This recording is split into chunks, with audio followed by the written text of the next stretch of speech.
Welcome to another edition of the Nightly Nuge. Ted, as we started to set down to film tonight's edition, we got an unexpected guest, Kris Kobach, our friend, who is running for the Kansas Attorney General job. How you doing, Kris? Doing great, Keith. Happy to be with you. Ted, I know you got a couple of questions, what you think attorney generals ought to be involved in, maybe some questions as to what attorney generals can do to kind of save our republic from the nonsense that's been going on. What's on your mind, Ted, that you think Kris might be able to help my fellow Kansans with? Well, God bless you, Kris. It's good to see you. Happy hunting season to you. I'm sure that the spirit of the wild is more necessary now to cleanse our soul from the running amok treachery all around. So I hope to share a real bow hunting campfire with you at some point. But number one, as a father, as a husband, as an entrepreneur, as a working hard, playing hard Christian, we'd like to just celebrate the record numbers of turkey and deer and all the wildlife that is thriving across America. But Kris, as a father and a husband pursuing the top cop job in Kansas, what can law enforcement do? What can our court systems do to literally shut down the vile, toxic, evil concept of drag queen events in kindergartens and for our young children out there? Certainly, that has to offend you to the core like it does all parents out there. Oh, absolutely it does. And, Ted, you know this. I've got 5 daughters. They're all hunting ladies who love to get out in the wilderness with their mom and dad. And, one of my daughters, she's doing Reagan. She's doing really well in cross country right now. I mean, like really well. And, let's say she makes it into the top tier statewide. She trains every single morning. She's out there running. And let's suppose that, at the championship, all of a sudden a dude who decides he's going to call himself a lady runs and beats her.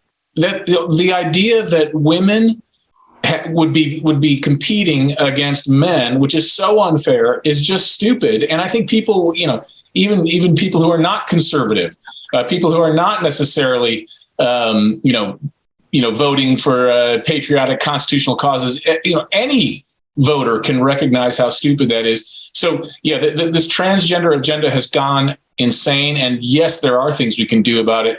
The latest step Biden took this past summer was he's like a totalitarian dictator. He wants to do whatever he wants to do to transform society, whether there's a way to do it legally or not. And of course, he wants to transform all of American public schools into trans-friendly environments. More than that, trans-imposing environments.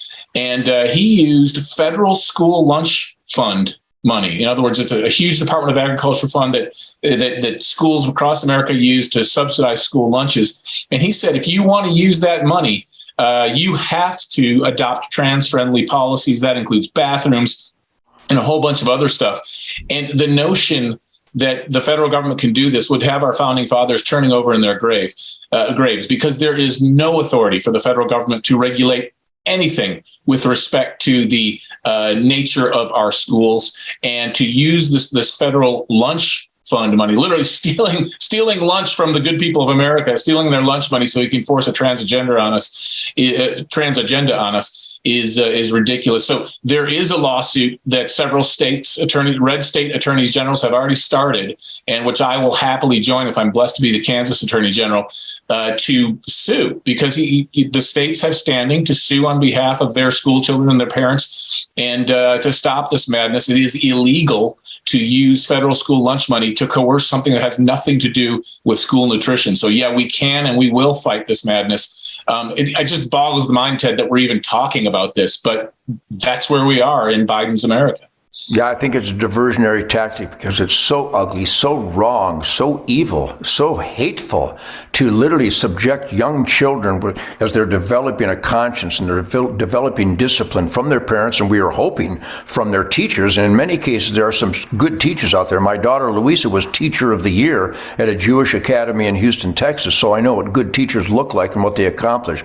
So yes, I would like to think that anybody out there in the court system, certainly attorneys and district attorneys and prosecuting attorneys, that someone would stand up, because if I had a young daughter and my young daughter came home home and told me that some guy is in her bathroom with her, I, as a guitar player, just an individual thought, I might take that situation into my own hands and maybe teach that predator, that sex fiend, that weird freak a lesson or two, because guys can't go to the bathroom with my daughter. Somebody might want to write that down. So, Kris, I hope you proceed with this, because real good American families are deeply, deeply offended by the very concept of not just being transgender friendly, but being transgender maniacal, promoting it and endangering children in the process. So we appreciate that stand, and we hope that you become the top cop, the Attorney General in the great state of Kansas, because we need guys like you to come in there with a constitutional crowbar. No more compromising, no Mr. Nice Guy anymore. We need to stop the indecency, and this is the tip of the spear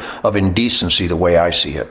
You know what, Kris, I have a quick question. You know, I spend my days working with and on behalf of blue collar workers, union guys and gals all across the state of Kansas and Missouri as well. And they are very upset individually about the fact that the Biden administration just forgave the debt of a bunch of student loans. And these are individuals that maybe didn't have the opportunity to go to college, didn't have the aptitude to go to college, didn't have the interest to go to college, and they went out into the workforce and they have debt. They have housing debt and so on and so forth. And it just seems to me something's really wrong when we can just say, we're going to forgive this private debt, carte blanche, yet you have all these other working people out there that they're still struggling to put gas in their vehicle, food on their table. Is that legal, Kris? No, it is not legal. And Keith, that's another perfect example of what Biden is doing. He's doing something that is stupid as a matter of policy, and it is illegal as a matter of what the president is able to do. It's stupid for the reason you mentioned. Why in the world do we punish the people who decided college is not the right course for them, or maybe they couldn't afford college? Why do we punish them by making them pay through our taxes, pay for the student loans of those who made a decision to take on a huge amount of debt to go to college and learn basket weaving? Why in the world do we do that? And what about the people who saved money and maybe their parents saved money, like I'm in the process of doing right now? My eldest daughter is in college, just starting college. We saved money and put it away and did the responsible thing and created an education savings account. Why should my family have to pay for somebody who didn't save money? It just makes no sense. You're rewarding people who did the wrong thing and in favor and punishing the people who did the right thing.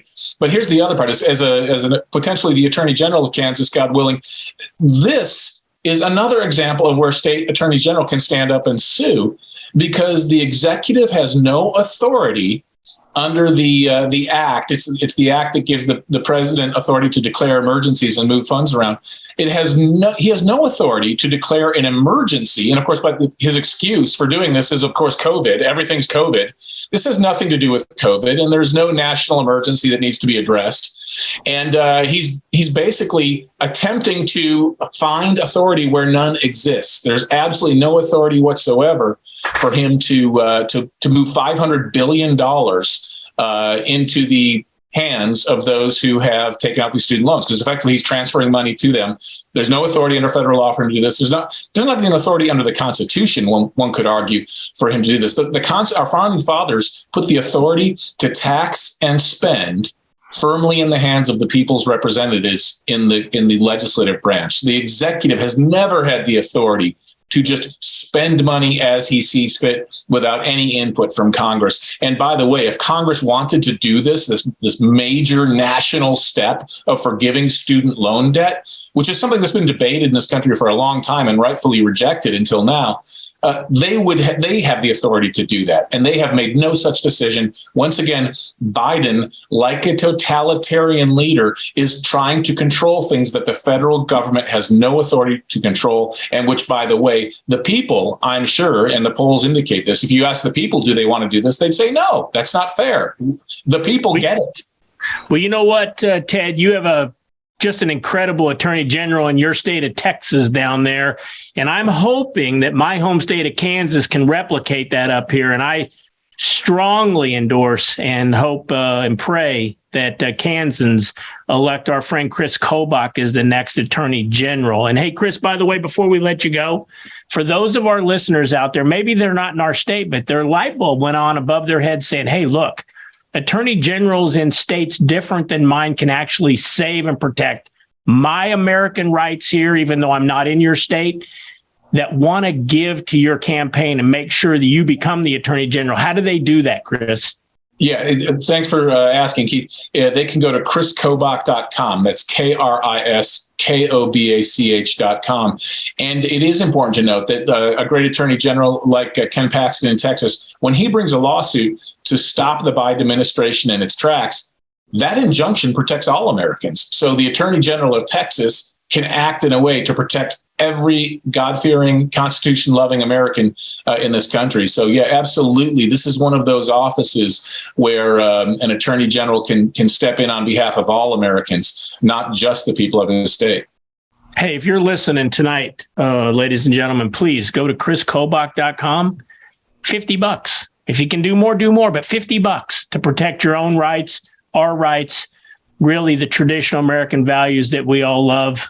Ted, what's your final word on Mr. Kobach? Well, yes, be sure that we put kriskobach.com on the screen so people can see that, because I'm a big believer in what Kris stands for. And like Jeff Landry in Louisiana, certainly Ken Paxton in my home state of Texas, Mark Brnovich in Arizona, these attorney generals are constitutionalists, and the Constitution should be delivered on a crowbar, and we should be adamant and absolute about demanding that oath to the Constitution is adhered to 100%. So, Kris, we wish you Godspeed. Kris is a real constitutionalist. I've known him for a long time, and I would be proud to live in a state where Kris Kobach was the top cop. So good luck to you, and God bless all those constitutional attorney generals out there, because they can make a difference. And we, the people, need to make sure that the attorney generals in our home states represent the Constitution absolutely. Godspeed, Kris. Have a wonderful hunting season, my friend.